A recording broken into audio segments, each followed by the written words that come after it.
Si yo parto de que esas deformidades, tal como hemos dicho, son rígidas, ese antepié varo, antepié valgo, retropié varo o retropié valgo eran rígidas, son necesarias algún tipo de compensación y vamos a analizarlas y vamos a ver qué podemos sacar de estas patologías. Si partimos de la primera, que está puesta en la diapositiva, el antepié varo, Ruth estableció que el antepié varo era una deformidad. Si esta es cabeza del quinto metatarsiano y esta primera, estamos hablando de un antepié varo respecto del suelo, y esta deformidad es rígida, es decir, no había capacidad de corrección a nivel de la mediotarsiana. Publicaciones posteriores, tal como vemos ahí, Donatelli, Hughes, Michau, lo relacionaban con pies planos, lo relacionaban con fracturas metatarsales y lo relacionaban también con deformidades flexibles a nivel del antepié. En los escritos de Michau, que son escritos posteriores a Ruth, intentó establecer una diferencia entre lo que era antepié varo y antepié supinado, que son dos patologías distintas. Para Ruth, un antepié varo era una patología rígida y para Michau, un antepié supinado es la misma disposición del pie, pero como deformidad flexible. Si intentamos hacer una comparativa entre estos dos criterios, ahí tenemos una columna de antepié varo y antepié supinado, vemos que a nivel de resultado de maniobra de Ruth, de movilidad de la mediotarsiana, de deformidad, de etiología y de maniobras clínicas son dos patologías distintas.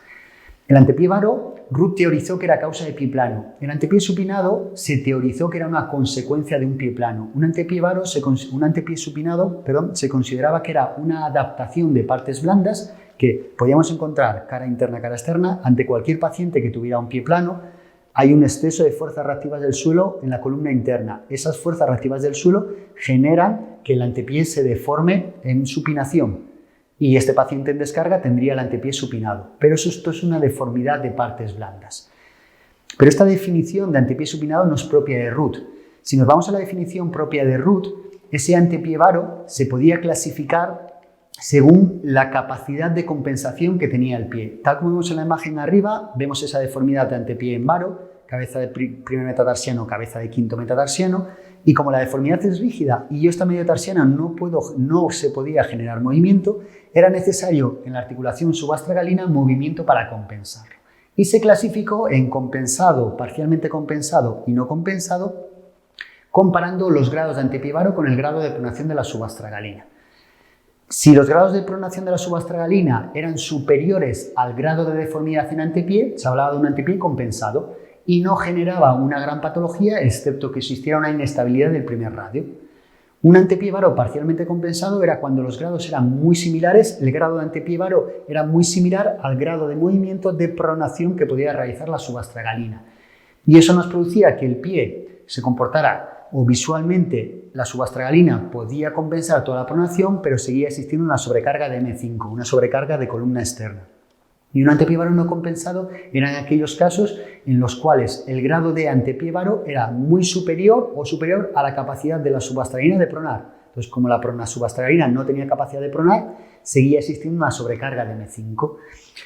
Esto realmente fue un avance muy claro en esa época porque nos permitió, por medios de análisis gráficos como estos análisis gráficos son de Michau, pero que vienen del modelo de Ruth, nos permitía analizar en cada una de las fases de la marcha qué movimientos tenía que realizar el pie para poder compensar la deformidad. Y ahí vemos en la imagen que está dividido en fase de apoyo de talón, fase inicial de apoyo medio, fase final de apoyo medio y fase de despegue, con la deformidad en el antepié y la línea del calcáneo. Esa línea del calcáneo que él interpretaba que era el que permitía analizar de forma completa la movilidad de la subastragalina. Y ahí vemos cómo una deformidad de un antepié varo, que es una deformidad rígida, en la fase de apoyo de talón, el antepié, al estar en varo, todo el peso lo tenemos bajo la cabeza del quinto metatarsiano y el calcáneo se encuentra perpendicular. En el momento que vamos a la fase de apoyo medio y es necesario que el primer metatarsiano entre en contacto con el suelo, es necesario que la subastragalina prone para que M1 contacte con el suelo. Ese grado de pronación, que en condiciones normales deberían ser 10 grados, ¿vale?, me lo va a marcar también el grado de antepié varo. Si la pronación es capaz de compensar todo el grado de antepié varo, la cabeza de primer y quinto metatarsiano entraría en contacto con el suelo, solo que la subastragalina se mantendría pronada en todas las fases de la marcha. Si la subastragalina se mantiene pronada en todas las fases de la marcha, daría como consecuencia un comportamiento del pie en pronación y el desarrollo de un pie plano. Esto fue la teorización de por qué, según Ruth, por la cual un antepié varo era un mecanismo en el cual nos generaba un comportamiento de pie plano y una serie de patologías o de consecuencias que tenemos debajo en la imagen. Tal como hemos dicho, según el grado de pronación de la subastragalina, esta deformidad de antepié podía ser compensada o podía no ser compensada. Otra de las patologías que estableció Ruth que se podían manifestar a la hora de realizar la maniobra de Ruth era el antepié valgo. El antepié valgo, como deformidad rígida, se generaba al neutralizar la subastragalina y generar esas fuerzas a nivel de la mediotarsiana, en la cual la cabeza del primer metatarsiano, cabeza del quinto, el medio pie, se generaba un movimiento de valgo o de pronación. Este antepié valgo debemos diferenciarlo de un antepié pronado. Esa diferenciación entre antepié valgo y entre antepié pronado nos lo realizó posteriormente Michaud. Antepié valgo como deformidad rígida, antepié pronado como deformidad de partes blandas.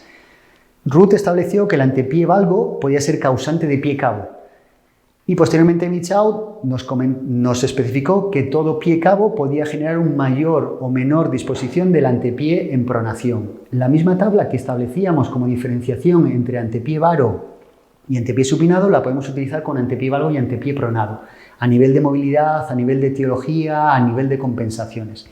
Realmente la principal diferencia es que la patología es de carácter rígido, es lo que nos lo diferencia. Si nos vamos a la definición pura de Ruth sobre ese antepié valgo, lo deberíamos compensar o clasificar en compensado, no compensado y parcialmente compensado. Si atendemos a la definición o la clasificación que hizo Michaud, Michaud lo clasificó en flexible y rígido. Flexible y rígido, ese antepié, en función de la capacidad de movimiento. Un antepié rígido, según Michaud, es un antepié valgo según Ruth. Y ese antepié valgo rígido según Michaud o según Ruth lo podemos clasificar comparando dos valores. En este caso compararíamos el grado de antepié valgo, cabeza del primer metatarsiano, cabeza del quinto, es decir, cuántos grados de disposición tenemos del antepié en valgo, comparado con la capacidad de supinación de la subastragalina, es decir, qué capacidad en grados, en rango, tenía la subastragalina de compensar esa deformidad a nivel del antepié. La subastragalina en condiciones normales, tal como estableció Ruth, presentaba 20 a 25 grados de supinación, es decir, mayor rango de supinación que de pronación, por lo que tenía más capacidad, existía más capacidad de compensar un antepié valgo que un antepié varo. Se hablaba del compensado total cuando, como vemos en la imagen, los grados de supinación eran superiores a los grados de antepié valgo. Se compensaba la deformidad, podía existir una leve sobrecarga de primer y quinto metatarsiano, pero generaba una mecánica dentro de los límites de la normalidad. Parcialmente compensado era cuando los grados de antepié valgo eran ligeramente superiores a la capacidad en supinación de la subastragalina, y eso producía que generaba compensaciones extra. El pie tenía que generar más compensaciones para conseguir que todo el antepié apoyara en el suelo. Esas compensaciones las tenemos en la imagen: abducción y flexión plantar del eje oblicuo de la mediotarsiana, que esta es la que menos se producía porque la deformidad era rígida, o flexión dorsal e inversión del primer radio, o flexión plantar y inversión del quinto radio. Se producían esas compensaciones. Y se hablaba de un antepié valgo no compensado cuando los grados de antepié valgo eran muy superiores a los grados de supinación de la subastragalina. Esto era muy raro de observar, porque si decimos que la subastragalina tenía de 20 a 25 grados de supinación, deberíamos tener 25 o 30 grados de antepié valgo. Claro, esto era la teorización. Esto, luego llevado a la práctica, nunca nos lo encontrábamos. Y si no lo hubiéramos encontrado, la subastragalina estaría en todo momento supinada. Esta clasificación de compensado, no compensado, parcialmente compensado de antepié valgo de Ruth, a nivel clínico no tenía mucha aplicabilidad. Por eso, cuando leíamos el modelo de Ruth y posteriormente leíamos el avance que realizó Michaud, entendíamos más fácilmente la clasificación del antepié valgo en función de la flexibilidad, ya no solo del grado de compensación. Tenemos las dos gráficas. La gráfica de arriba hace referencia a un antepié valgo flexible y la gráfica de abajo hace referencia a un antepié valgo rígido. Y cómo las compensaciones que se generan a nivel del pie son distintas. Y cómo explican que un antepié valgo flexible puede generar una inestabilidad de columna interna y no tiene por qué producir un desarrollo o un comportamiento del pie en supinación. En cambio, un antepié valgo rígido, la imagen que tenemos abajo dividida en cada una de las fases de la marcha, es necesario que la subastragalina se comporte en todas las fases de la marcha en supinación para evitar fracturas o sobrecargas mantenidas en la cabeza del primer metatarsiano y por lo tanto desarrollar un pie cabo. Este concepto de antepié valgo flexible o no flexible lo seguimos utilizando en la actualidad.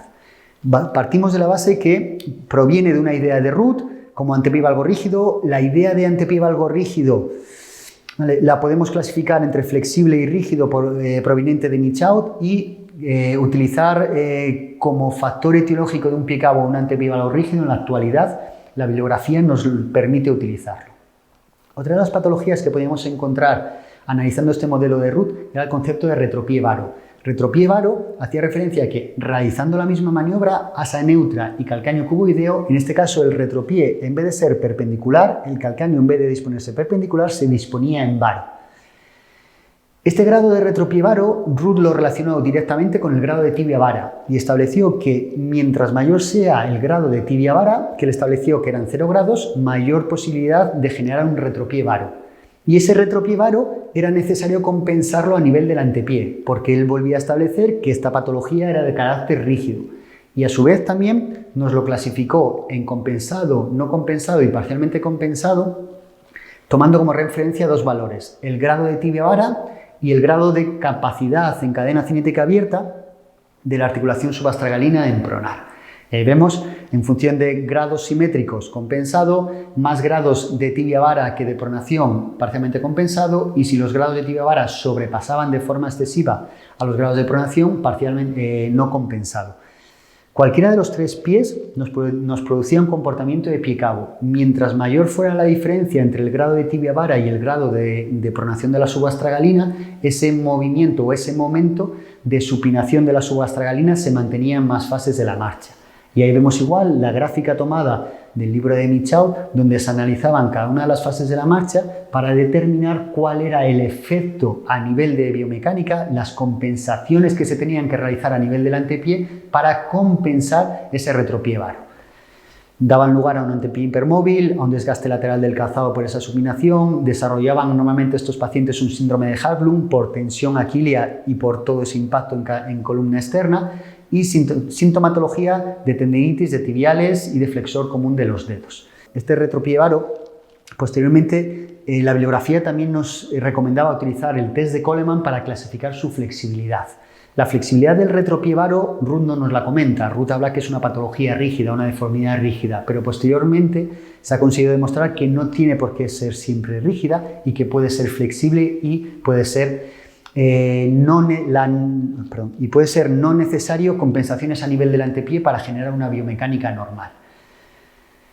Si seguimos con la idea de Ruth y partimos, tal como hemos dicho, que utilizaba todos los análisis o todos los datos que existían anteriormente, Hicks hablaba del primer radio y Ruth utilizó la maniobra diseñada para analizar el movimiento del primer radio en flexión dorsal y flexión plantar para realizar un análisis del comportamiento del pie en función de la patología del primer radio. Y si tomamos como referencia que el primer radio estuviera plantaflexionado, es decir, que si estos son segundo metatarsiano y este es el primer metatarsiano está en disposición en flexión plantar respecto del resto de los metatarsianos, una plantaflexión. Cuando realizamos la maniobra de Ruth, en función del grado de movimiento que tenga en flexión dorsal, lo clasificó en flexible, semiflexible y rígido. Esto vuelvo a decir, esto es propio de Michaud o lo desarrolló Michaud, pero viene de la idea de Ruth. Y ahí vemos el comportamiento que puede generar a nivel de las distintas fases de la marcha de una plantaflexión flexible, la primera gráfica, la gráfica del medio de una plantaflexión semiflexible y la gráfica de abajo una plantaflexión del primer radio, analizada en cada una de las fases de la marcha. Este estudio o este análisis o este comportamiento que iba a generar el pie en función del grado de plantaflexión, en la actualidad se sigue utilizando. Se le da más importancia a la mediotarsiana, pero tomando como referencia solo el comportamiento del eje longitudinal del primer radio, ver cómo una plantaflexión flexible, semiflexible o rígida puede llegar a ser compensada o puede llegar a generar otra serie de patologías a nivel del retropié. Y seguimos utilizando en la actualidad la última imagen, la imagen de abajo, como una plantaflexión rígida puede ser una causa de pie cabo. Y si entendemos la plantaflexión rígida como causa de pie cabo, podemos entender el tratamiento.